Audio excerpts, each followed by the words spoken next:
بسم اللہ الرحمن الرحیم۔ دارالحکومت سے تحریر جاوید صدیق۔ گزشتہ 25-30 سال میں دنیا کے جن غریب ممالک کے حکمرانوں نے اپنے غریب عوام کا مال لوٹا، ان میں 10 ایسے حکمران نمایاں ہیں جو طویل عرصہ تک حکومتوں میں رہے اور انہوں نے اپنے اپنے ملک کے اربوں ڈالر لوٹ کر بیرونی ملکوں کے بینکوں میں جمع کرائے۔ بدعنوانی کے ایک ماہر جرمی سینڈبروک نے دنیا کے ایسے حکمرانوں کے بارے میں تحقیق کر کے بتایا ہے کہ جنہوں نے اپنے ممالک سے اربوں ڈالر لوٹ کر باہر منتقل کر دیے۔ ان میں کچھ ایسے بھی ہیں جنہیں لوٹی ہوئی کچھ دولت اور اثاثے اپنے ملکوں کو واپس بھی کرنا پڑے۔ جرمی سینڈبرگ آسٹریلیا کے سڈنی یونیورسٹی میں بدعنوانی کے سلسلے میں لیکچر بھی دیتا ہے۔ اس نے دنیا کے 10 حکمرانوں کی چوریوں کا ذکر کیا ہے۔ ان کے بارے میں اس نے معلومات عالمی بینک اور اقوام متحدہ کے ادارہ برائے انسداد منشیات اور جرائم سے حاصل کی ہیں۔ جرمی سینڈبرگ کے مطابق یوکرائن کے وزیر اعظم بیولا لازنکو، جو 1996 سے 1997 تک یوکرائن کے وزیر اعظم رہے، نے مبینہ طور پر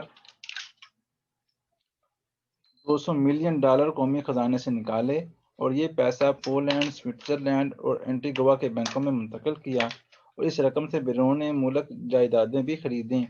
یوکرائن کی حکومت کی کوششوں سے 2001 میں سوئس حکام نے کچھ رقم یوکرائن کو واپس کی۔ 2009 میں سابق یوکرائنی وزیر اعظم کے خلاف کیلیفورنیا کی عدالت میں فراڈ کے الزام میں مقدمہ چلا اور اسے 57 ماہ قید کی سزا سنائی گئی۔ $1 ملین جرمانہ بھی کیا گیا۔ وہ نومبر 2012 میں رہا ہوا۔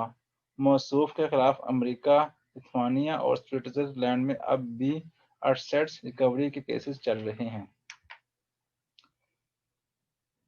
انڈونیشیا کے سابق صدر محمد سوہارتو، جو 1967 سے 1998 تک 31 سال انڈونیشیا کے صدر رہے، پر الزام ہے کہ انہوں نے $15 سے $35 ارب ناجائز طور پر کمائے۔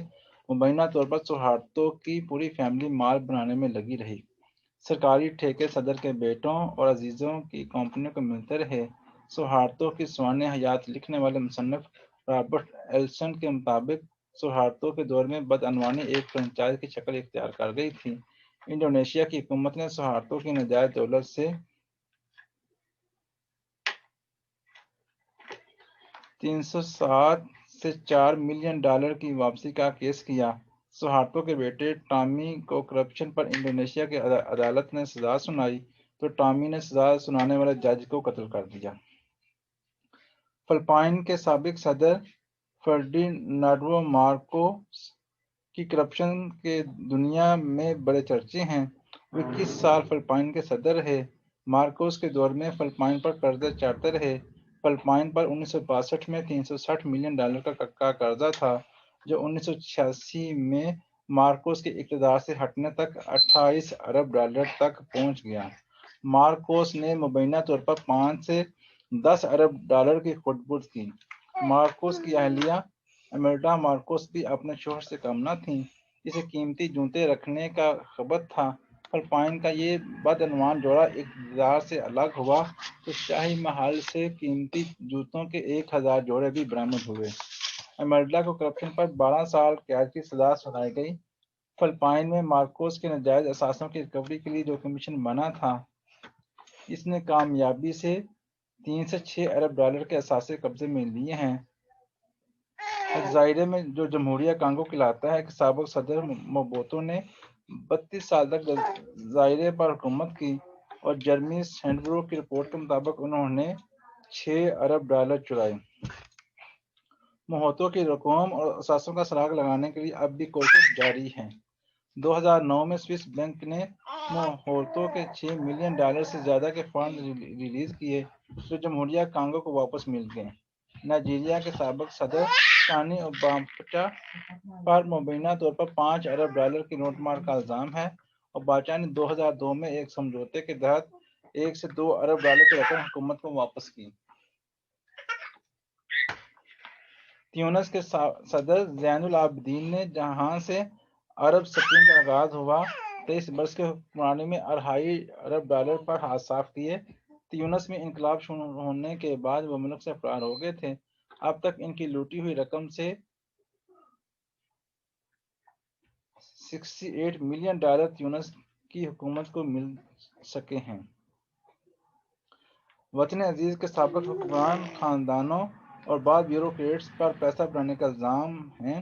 مشرف دور میں پاکستان سے ناجائز طور پر پیسہ بنا کر بیرون ملک لے جانے اور اس پیسے سے بنائے گئے اثاثوں کا سراغ لگانے کے لیے ایک فرم براڈ شیٹ کی خدمات لے گئی۔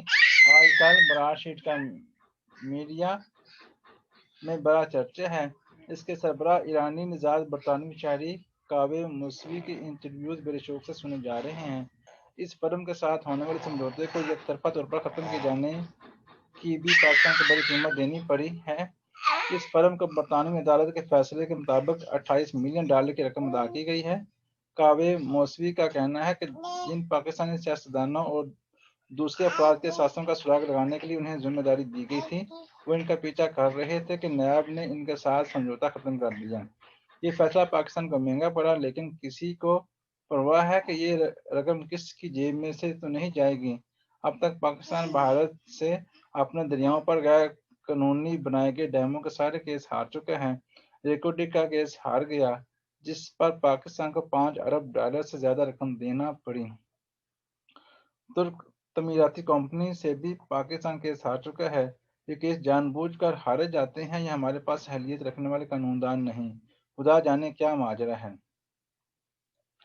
دنیا کے وہ حکمران جن پر اپنے ممالک سے فراڈ کے ذریعے پیسے باہر لے جا کر اثاثے بنانے کا الزام ہے، ان سے ریکوری خاصا مشکل کام ہے۔ معلوم نہیں کہ جو رقم پاکستان سے غیر قانونی طور پر باہر بھیجی گئی ہے وہ کیسے ملک میں واپس آئے گی۔